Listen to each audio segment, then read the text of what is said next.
6,254 pesos lang, 4 na CCTV na ang na-install namin sa Chicken Pastil production area. Ang gagawin natin ngayon ay mag-i-install naman tayo ng ating CCTV. For monitoring purposes. Solid evidence kasi ito kung sakali na kailanganin. Pag meron ito, hindi magiging words against words ang laban. Pero hindi lang ito para sa protection ko at ng negosyo ko. Two-way ito. Protection din ito ng mga personnel ko dito. 4 na CCTV ang binili ko. 3 para dito sa loob at 1 sa labas.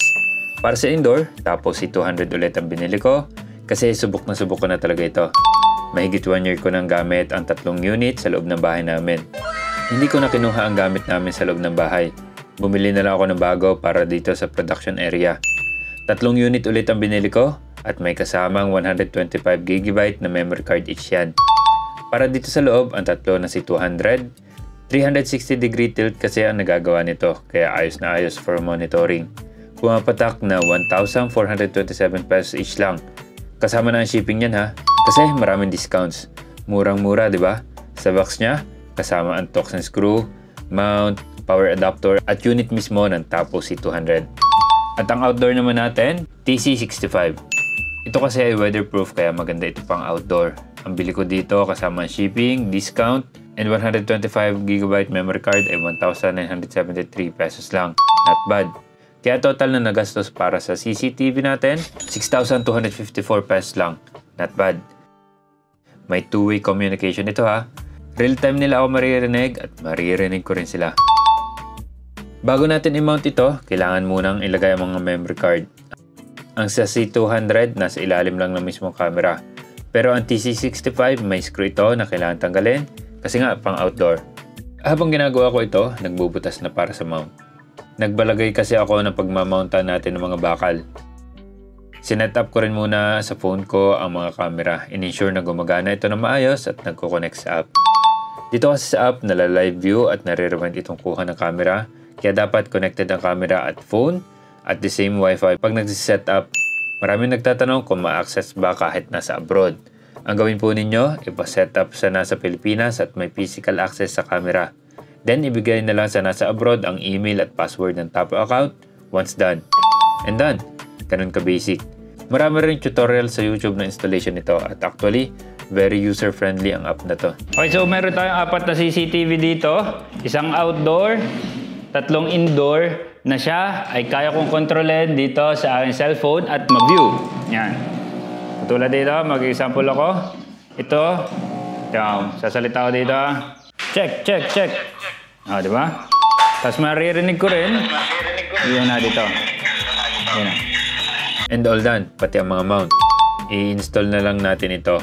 I-screw ko lang sa mount at isaksak. All set na yan. Remind lang na dapat abot pa rin ang range ng Wi-Fi and CCTV para ma-ensure mo ang live view and playback.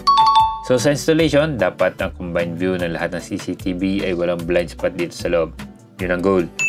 Itong CCTV na ito ang makakatulong sa akin sa pag-manage ng business ko na Chicken Pastil. Mamomonitor ko ang operation remotely at marireview namin ang mga footage kung kinakailangan. At yun nga, makakausap ko sila real-time through the two-way communication. Perfect sa kagaya ko na may iba pang pinagkakabalahan at may full-time job. Noong una ko naisip na magkaroon ng CCTV sa production area, di ko na ma-imagine na i-manage ito na walang CCTV. Bawas isipin at anxiety tungkol sa kalidad ng aking Chicken Pastil by Garaponic of Beauty. Nga pala, available pa rin yan sa orange at black app. Itong TC65 hindi nakokontrol remotely ang pag-tilt niya. Naka-fix ang view nito.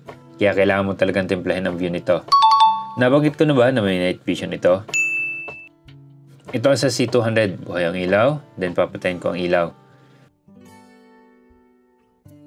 Didilim at ilang segundo lang mag-activate ang night vision.